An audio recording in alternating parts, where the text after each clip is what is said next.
nasıl kendisi geldi? Sayın geliyor. Doğaner de peşinde. Doğaner geçecek, onda yol vermiyor ki.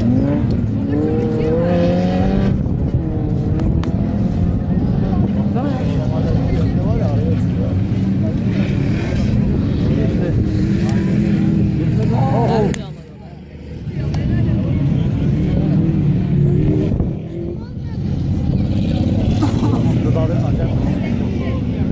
Bir de fark atıyor lan. Sayın abi ne yaptı lan öyle?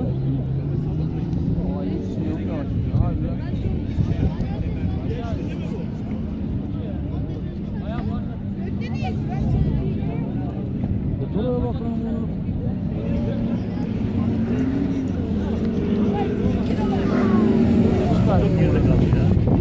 Hadi burada geçeceğiz abi. Yastıkçı olacak.